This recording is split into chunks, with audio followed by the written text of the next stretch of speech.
Ek gee julle 'n nuwe gebod. Julle moet mekaar lief hê, soos ek julle liefhet. Moet julle mekaar ook lief hê. As julle mekaar lief het, sal almal weet dat julle disippels van God is. Welkom by Helderberg Gemeente se digitale erediens. Ek is Dani Moller en is 'n voorreg vir my om saam met jou ook die boodskap vandag te kan deel. Ons is by Sondag 16 Augustus.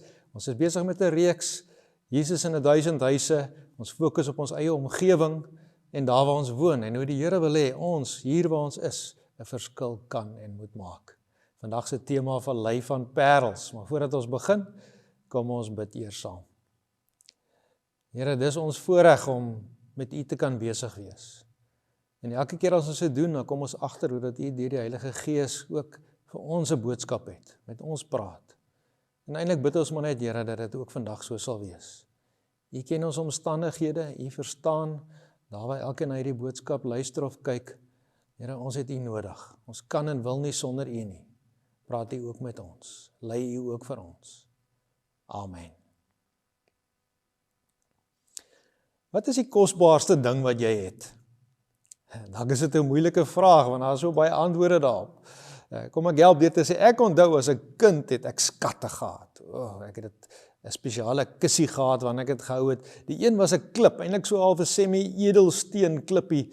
Ek het hom in 'n spesiale sakkie gehad. Die ander was 'n mooi skulp en my trotse besitting was 'n knipmes met hom Paul Creer se gesig op. Ons het baie dinge wat vir ons waardevol is. Dis nie altyd besittings nie.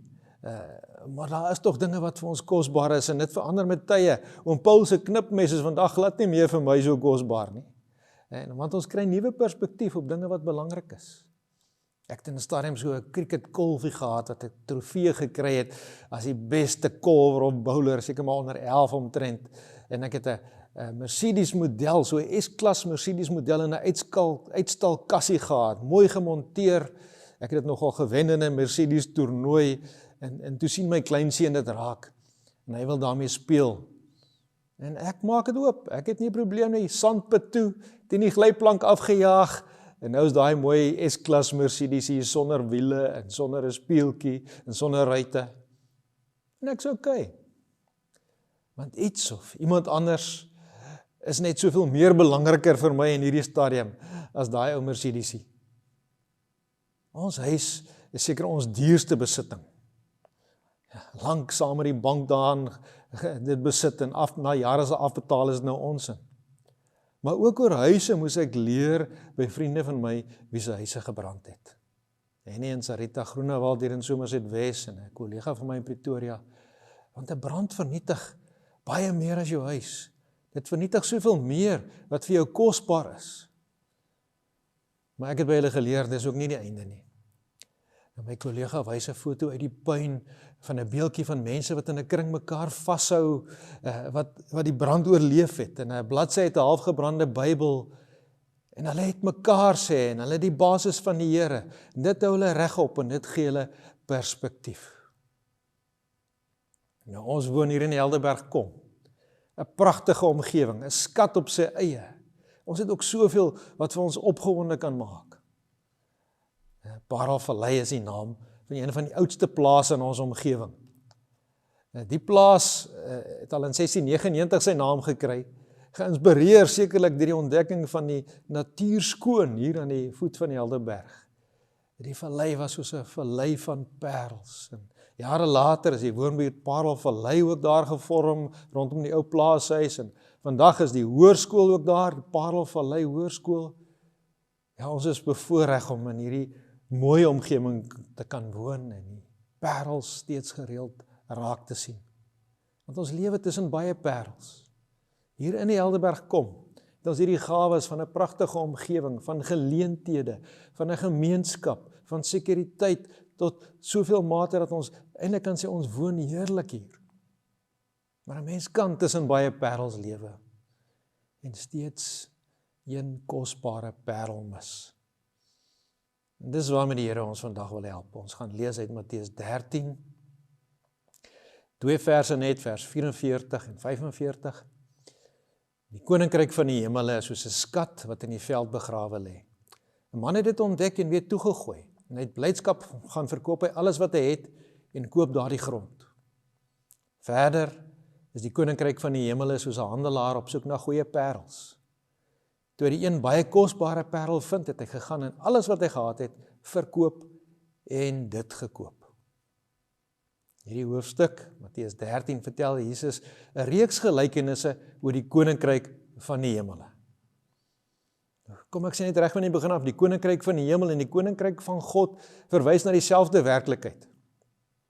Matteus het veral geskryf vir die Joodse wêreld, en daarom gebruik hy meestal die uitdrukking die koninkryk van die hemel, uit respek vir die Joodse gebruik om die naam van God nie te gereeld uit te spreek nie.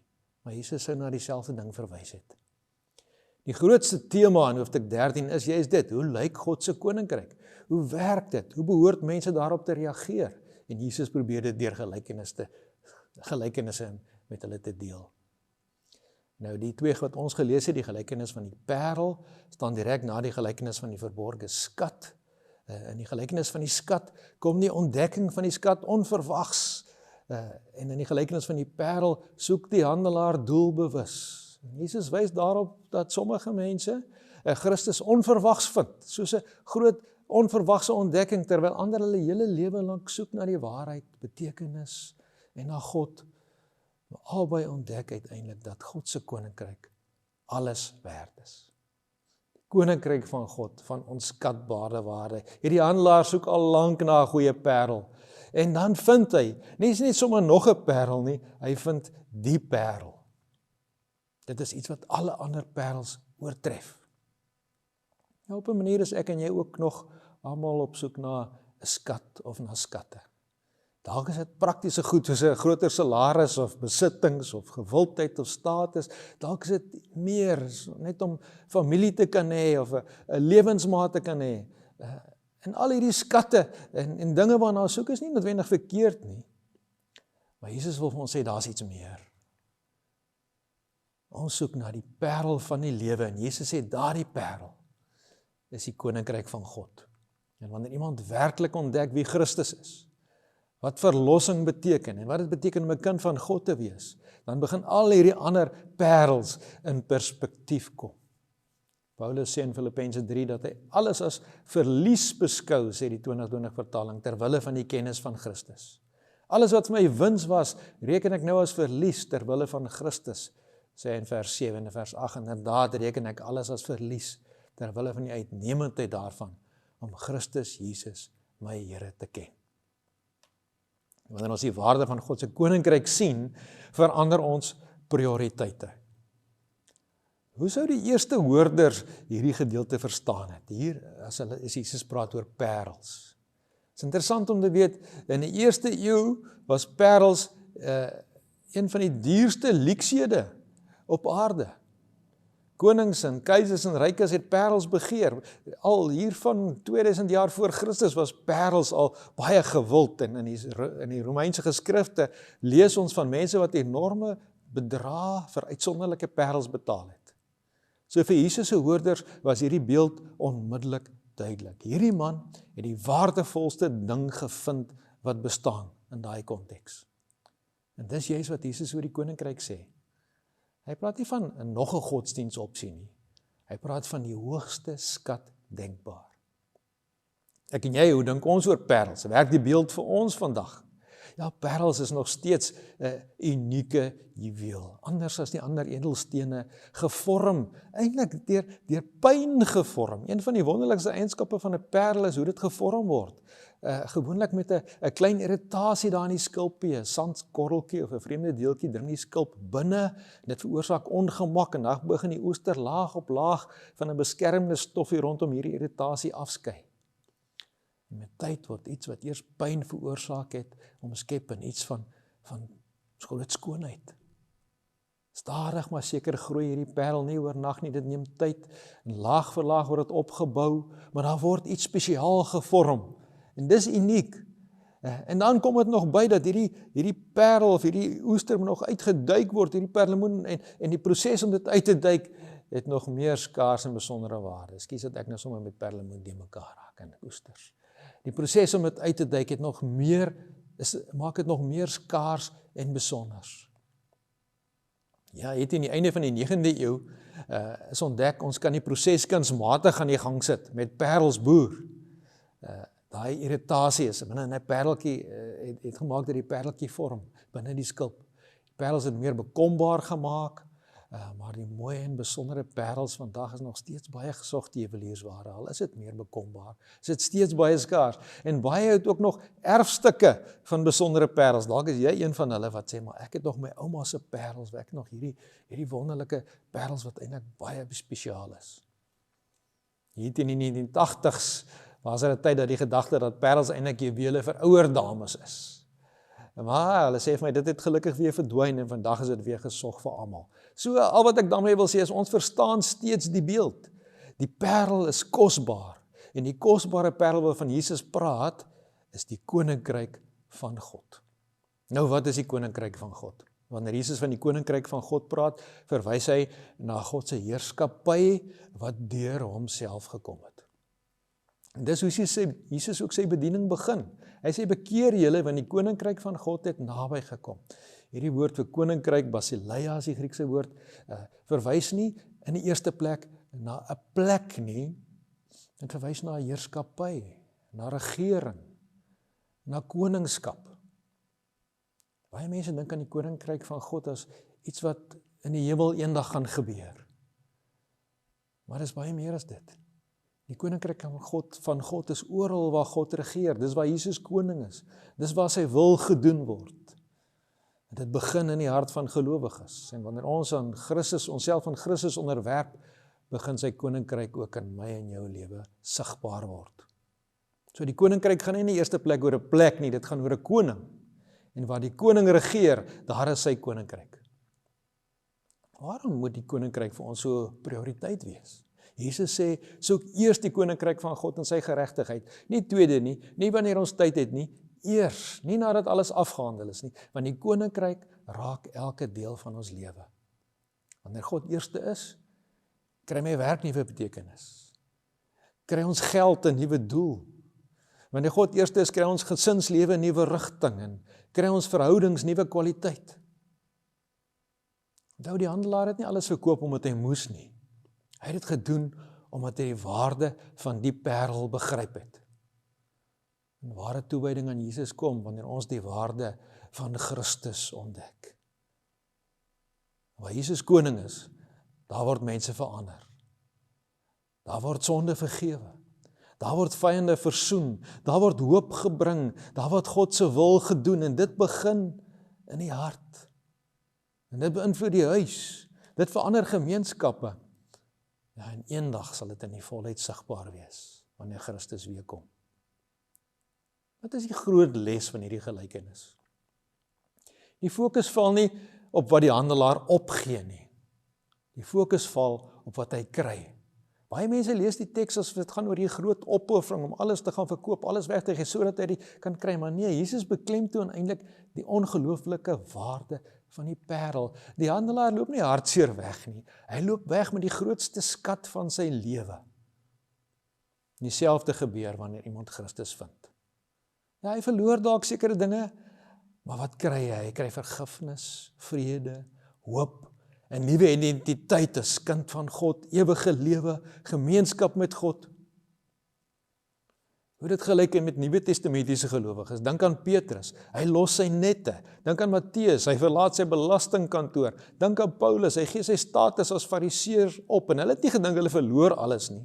Hulle het geglo, hulle het iets veel groter gevind. Daarom skryf Paulus in Filippense 3 vers 8. Om Christus Jesus my Here te ken, beskou ek alles as verlies. Die parel het meer waarde as alles wat agterbly. En hoe pas ons toe op my en jou lewe vandag in 2026? Ons uitdagings in 2026 is anders as die van die eerste eeu. Maar die beginsel bly dieselfde.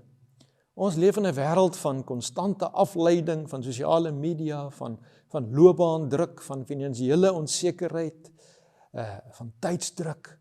En die vraag is, wat is die kosbaarste parel in hierdie lewe van ons, in my lewe. En vir baie mense word die parels van die moderne wêreld, sukses en gewildheid en besittings en gemak. En ek sê weer, dis nie noodwendig verkeerd nie, dit is parels, daar is wonderlike dinge daaraan. Maar wanneer hulle die plek van die koninkryk inneem, dan word hulle afgode. So hoe lyk dit by die huis, wanneer die koninkryk prioriteit is? Eerste plek is, dit word sigbaar in ons huis, want ons behandel mekaar met liefde. Ons praat nie net oor liefde nie, ons leef dit. Ons vergewe, ons luister, ons dien mekaar, ons bid saam.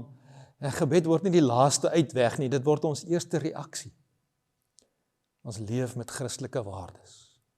En ons kinders leer nie net geloof uit preke nie, hulle leer dit deur voorbeeld. Hulle sien dit in die manier waarop ouers leef en praat en besluite neem. So lyk dit in ons huis. Hoe lyk dit in ons gemeenskap? As die koning, Jesus die koning van ons lewe is.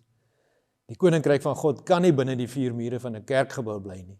Dit word sigbaar in ons omgewing, want ons word mense van integriteit. Ons is eerlik. Ons hou ons woord. Ons werk getrou. Ons wys ons omgee en ons sien behoeftes van ander raak. Ons reik uit na eensames. Ons help die wat swaar kry. Ons maak vrede en ons bring vrede. En waar daar konflik is, bou ons brûe. Waar daar verdeeldheid is, bring ons versoening. Mense behoort iets van Jesus in my en jou raak te sien. Ek sluit af. Die koopman het baie parels gesien of die handelaar, maar die een parel het alles oortref.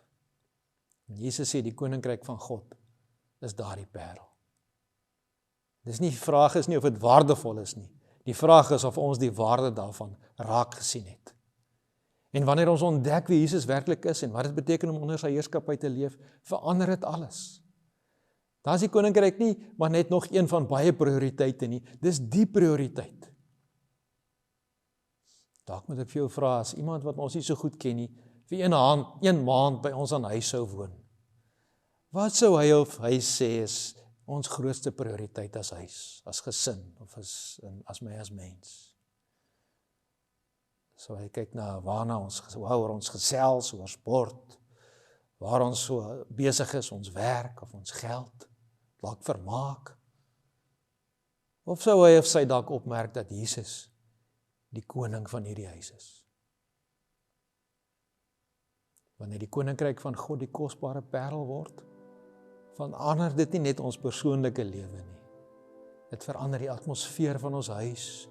Dan word ons huise klein weerspieëlings van die groot koninkryk, waarvan Jesus die koning is. En dit is die vallei van parels. Amen. Liewe Here, dankie dat U vir ons die koning is. Dat U vir ons hierdie koninkryk van God deel maak van ons wêreld. Ons is opgewonde, Here, oor soveel parels van hierdie lewe, soveel wonderlike skatte wat U vir ons gee, maar vandag herinner U vir ons, wat is regtig die groot prioriteit?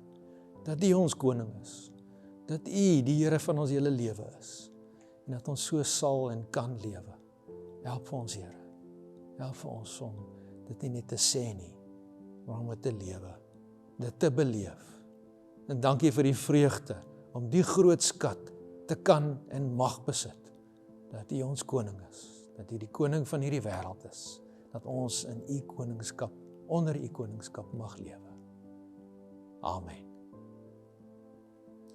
Dit is my voorreg om hierdie gedagtes met jou te kan deel.